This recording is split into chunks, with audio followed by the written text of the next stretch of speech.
Old things have passed away. Olá, eu sou o pastor Marcelo Oliveira. Bom estar aqui novamente nesse canal de bênção no dia chamado hoje para falarmos a partir das Escrituras Sagradas. Levando em conta que nós hoje vamos fazer uma análise da segunda carta de Paulo aos Tessalonicenses. E aí, semana passada, nós já estudamos com o Mateus Augusto, falando sobre a primeira carta aos Tessalonicenses. E os problemas que aconteciam naquela cidade foram acompanhados por Timóteo e foi levado até Paulo.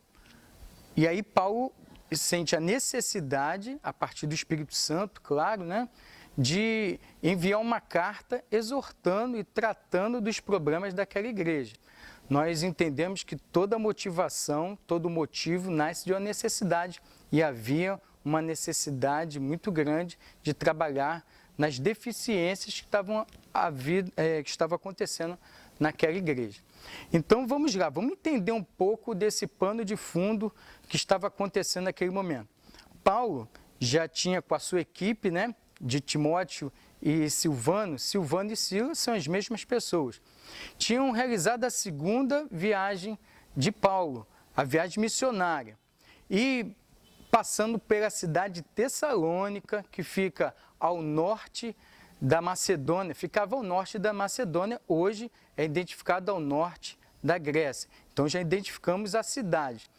Paulo, Silvano e Timóteo tinham realizado a segunda viagem missionária e tinham implantado naquela cidade, organizado naquela cidade, uma igreja. E interessante, né, em pouquíssimo tempo, em 3 semanas, tinha formado, organizado aquela igreja.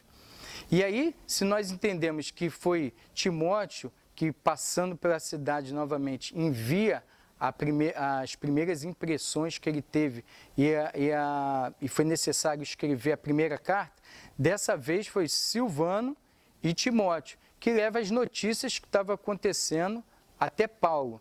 Paulo estava onde? Em Corinto. Nós podemos ver onde está registrado isso, no livro de Atos dos Apóstolos, capítulo 18, versículo 5, que diz assim: quando Silas e Timóteo chegaram da Macedônia, Paulo se entregou totalmente à palavra. Então Paulo estava em Corinto, na cidade de Corinto, recebe a notícia e entende a necessidade de escrever a segunda carta aos Tessalonicenses. E o que estava acontecendo e o assunto que foi tratado nessa carta? Os mesmos assuntos que foram tratados na primeira carta, só que dessa vez Paulo é bem mais áspero, bem mais contundente. O que está acontecendo?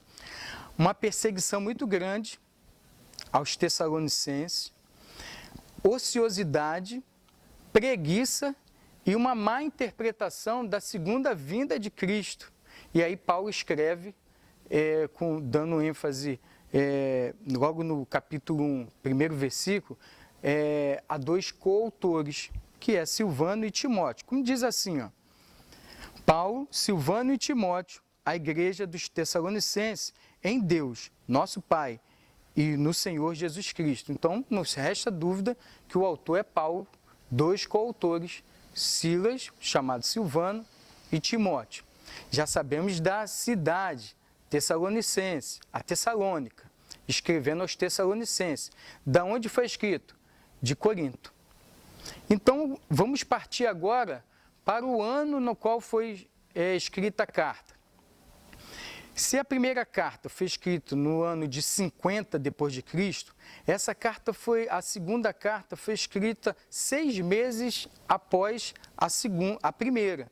Então, se a primeira foi escrita em 50, a segunda carta provavelmente no final do ano 50 ou início do ano 51 depois de Cristo. Nós já sabemos a autoria, data e local no qual foi escrito. Nós vamos caminhar nos versículos seguintes, ainda no capítulo 1, em que Paulo diz o seguinte, no versículo 3: Irmãos, devemos sempre dar graças a Deus por vocês, como convém, pois a fé que vocês têm cresce cada vez mais, e o amor que todos vocês têm uns pelos outros vai aumentando. Olha que maravilha. A igreja tinha problema? Tinha. Mas olha Paulo fazendo um tremendo elogio a essa igreja, que era uma igreja nova, no qual ele pega e diz assim, o amor que vocês têm uns pelos outros e a fé que vai aumentando, isso é importantíssimo nas igrejas, que haja o relacionamento seja algo primordial. Então, um bom relacionamento uns para com os outros e aumento da fé. E aí, Paulo vai falar do primeiro tema no qual havia, e era um grande problema, era a perseguição. Mas aí Paulo vai dar um encorajamento aos Tessalonicenses, e diz assim no versículo 6, pois de fato é justo para com Deus que ele retribua com tribulação os que causam tribulação a vocês, e que de vocês que estejam sendo atribulados, alívio juntamente conosco, quando do céu se manifestar o Senhor Jesus com os anjos do seu poder. Ele chama de fogo, tomando vingança contra os que não conhecem a Deus. Logo no início ele está dizendo assim, olha, a justiça é com Deus, a vingança pertence ao Senhor. E Ele que vai dar o devido trato àqueles que estão perseguindo aos Tessalonicenses. Não é diferente no dia de hoje. Quem dá resposta a tudo isso é o nosso Senhor. E é bom entendermos 3 atributos de Deus, no qual Ele age em relação a nós, seus filhos. Aliás, em relação à humanidade, né? Que é o amor, a justiça e a misericórdia. Deus, nesses 3 atributos, Ele não é mais amoroso do que justo, Ele não é mais justo do que misericordioso. Então, nós entendemos que esses 3 atributos, Ele concorre da mesma forma. Então, Deus age com a sua justiça, também trazendo juízo àqueles que perseguiam os Tessalonicenses e também que perseguem hoje a Igreja de Cristo. Olha o que ele diz a partir do versículo 9. Estes sofrerão penalidade de eterna destruição, banidos da face do Senhor e da glória do seu poder. Quando ele vier, ou seja, a volta de Jesus Cristo, naquele dia para ser glorificado nos seus santos e ser admirado em todos os que creem. Isto inclui vocês que creram em nosso testemunho. Ou seja, é um juízo e é muito áspero ele dizendo que o próprio Deus assina embaixo, que diz assim, olha, serão banidos da face do Senhor e serão destruídos. Ora, se nós temos a certeza que o céu é real, o inferno também é real. E aqueles que não creem no Senhor, perseguem a igreja, serão destruídos e serão banidos da face do Senhor. Essa é a justiça do nosso Deus, é Ele que age com justiça. E aí no capítulo 2 ele inicia uma explicação do que seria a segunda vinda do Senhor, que no grego quer dizer parousia, um encontro, a chegada de Jesus para com a sua igreja.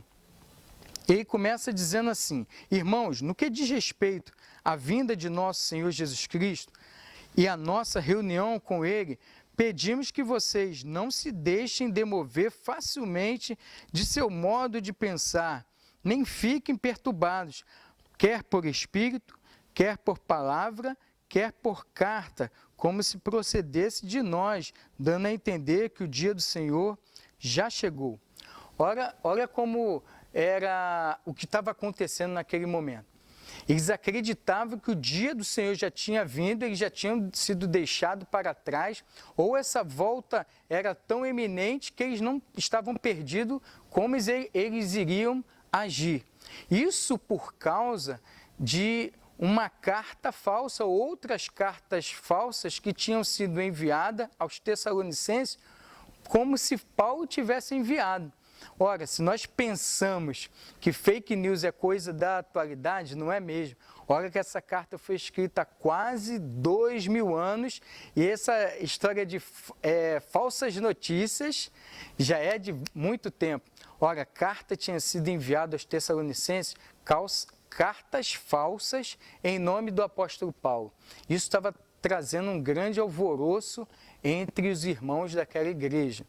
E aí Paulo escreve para preparar, para trazer alívio também àqueles irmãos e entendimento de como seria a segunda volta, a volta do nosso Senhor Jesus Cristo.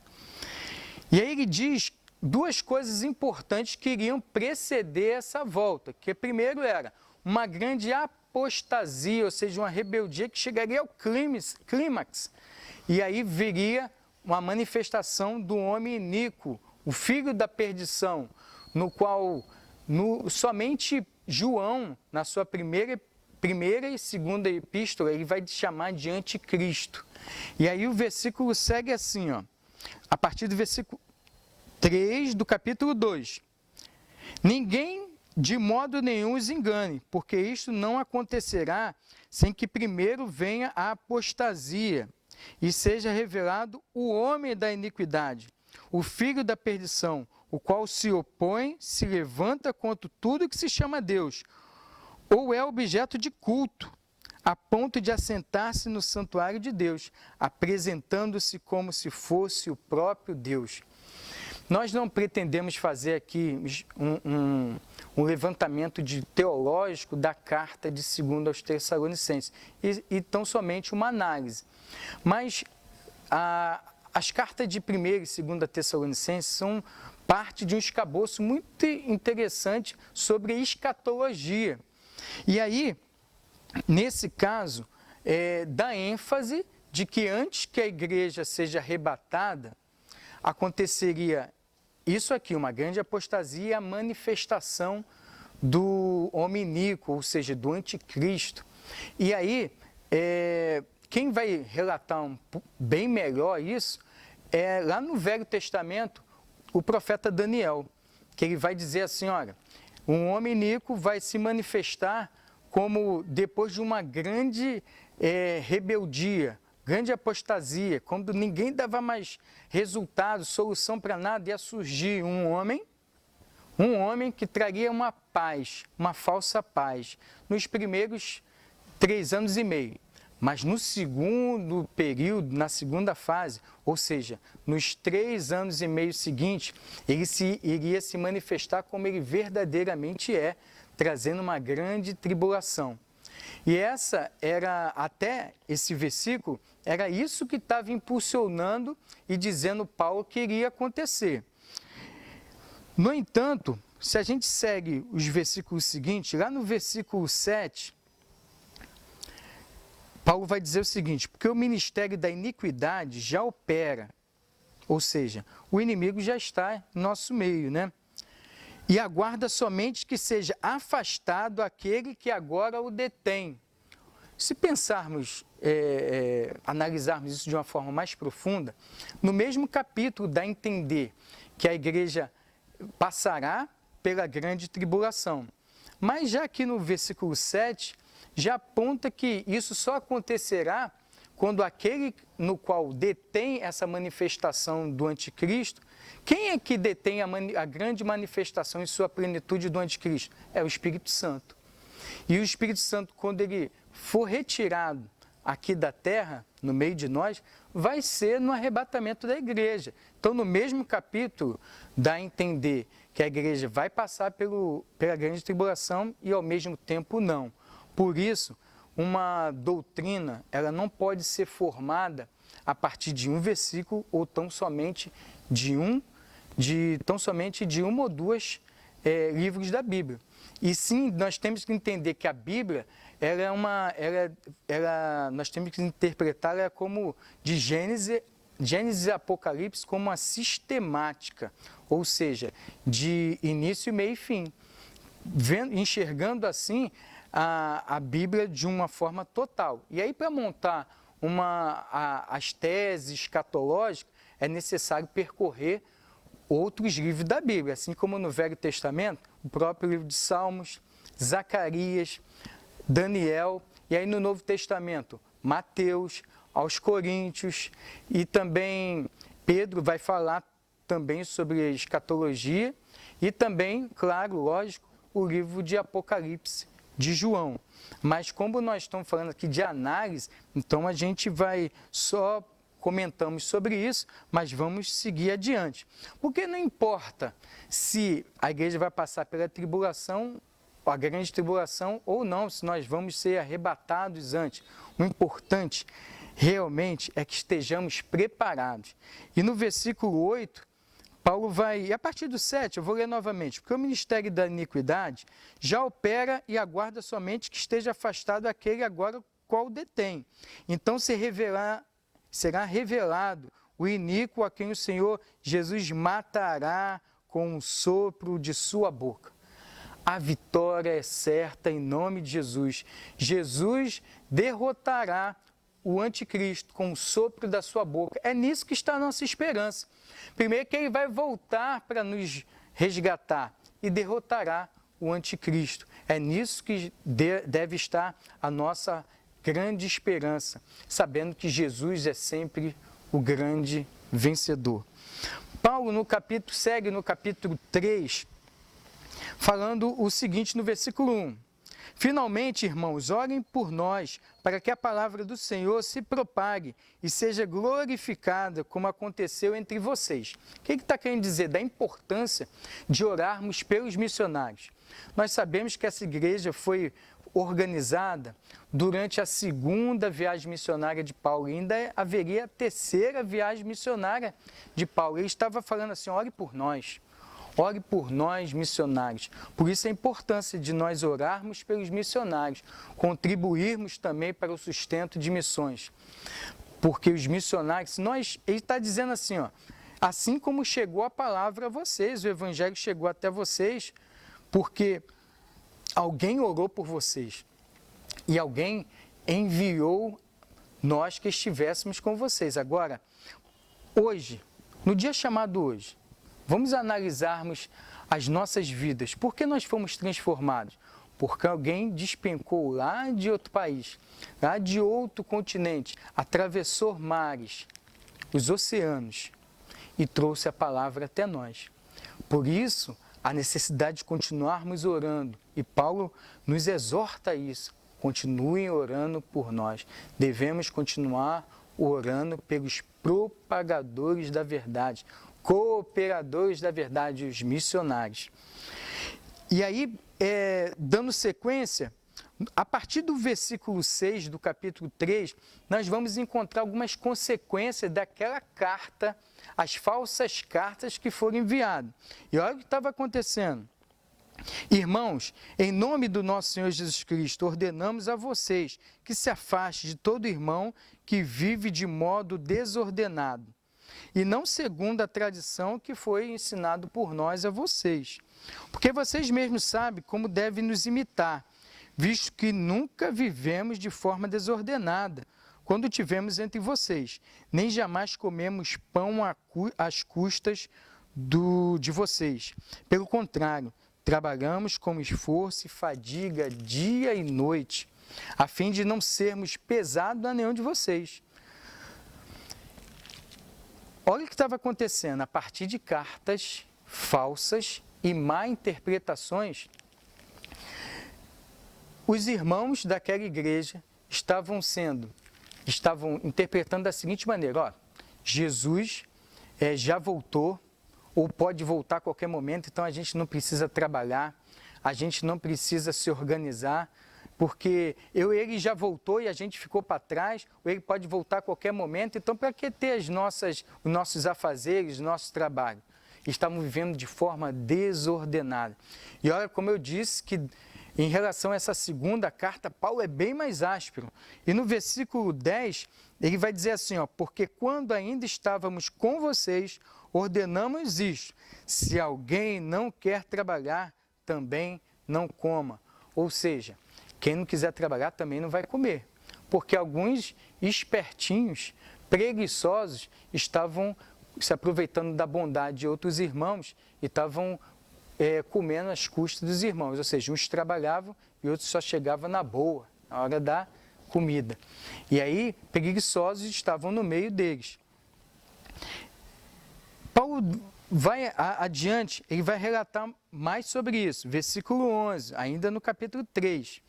Pois, de fato, ouvimos que há entre vocês algumas pessoas que vivem de forma desordenada, não trabalham, mas se intrometem na vida dos outros. Lembra que um dos problemas, a necessidade de ser escrita e enviada a carta, era a ociosidade? Olha, quem não trabalha, dá trabalho. E não tendo o que fazer, vai se intrometer na vida do outro, fazendo fofoca.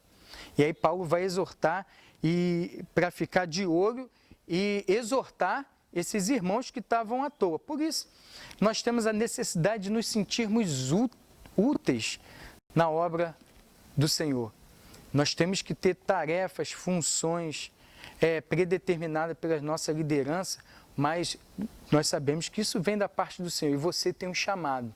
E você deve trabalhar em prol desse chamado. Nós sabemos que o tempo passou e já essa carta foi escrita há quase 2000 anos. No entanto, o Senhor ainda não veio, mas nós cremos que Ele vai voltar. E enquanto Ele não vem, o que devemos fazer? Propagar o Evangelho. Trabalharmos também para sustento das nossas famílias. E aí é uma nobreza que nós temos de exercer um ofício e trabalharmos. Nós sabemos que Paulo, lá em Atos, capítulo 18, versículo 4, aponta a profissão de Paulo. Ele era construtor de tendas. E aí ele trabalhava e tinha o seu sustento. Mas ele também, no versículo anterior, ele fala assim, não que eu não tenha direito de receber também o sustento, e o sustento missionário, ou sustento daquele que propaga a palavra de Deus, isso é mais do que justo. E não só os pastores, mas todos aqueles que exercem alguma função na igreja de necessidade, que tome bastante seu tempo, nada mais justo do que ser remunerado. No entanto, não pode haver um exagero dessa parte, por isso que Paulo está exortando a esse respeito. No entanto, no versículo 15, Paulo vai dizer assim, contudo, não os tratem como inimigo, mas admoestem como irmão. Mesmo sabendo que no meio da igreja, que haja problemas e tenha no meio da igreja irmãos que sejam aproveitadores ou que tragam bastante problema, não devemos olhar com olhar de tê-los como inimigo. E sim, estamos sendo exortados aqui para termos um olhar como irmão, mas sabendo que tem que colocar as coisas no lugar e as coisas não podem ser de forma desordenada. Paulo se despede, mas com uma saudação diferente das outras vezes, porque, novamente, assim como a saudação, ele vai dizer, sou eu, Paulo, que estou escrevendo, tem os coautores, que é Silvano e Timóteo. Agora ele vai dar uma ênfase mais ainda na questão que é ele mesmo que escreve. No versículo 17 diz assim, a saudação é do próprio punho. Eu, Paulo, este é o sinal.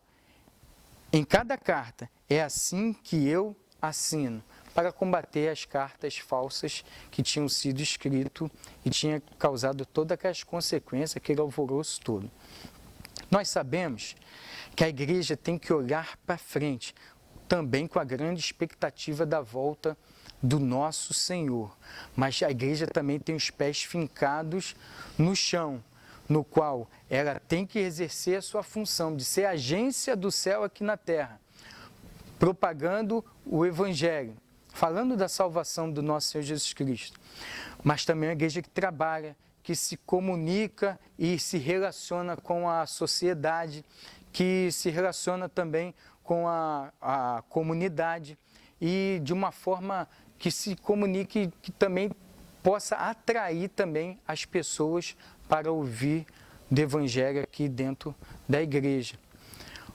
A mensagem de Paulo é muito clara, faz suas exortações a partir de má interpretações, incentiva aqueles que estavam sendo perseguidos e, bota para trabalhar esse preguiçoso, tem que trabalhar e temos que trabalhar. A seara é grande e poucos são aqueles trabalhadores, mas como igreja nós temos que avançar, não de forma desordenada, mas baseado na palavra.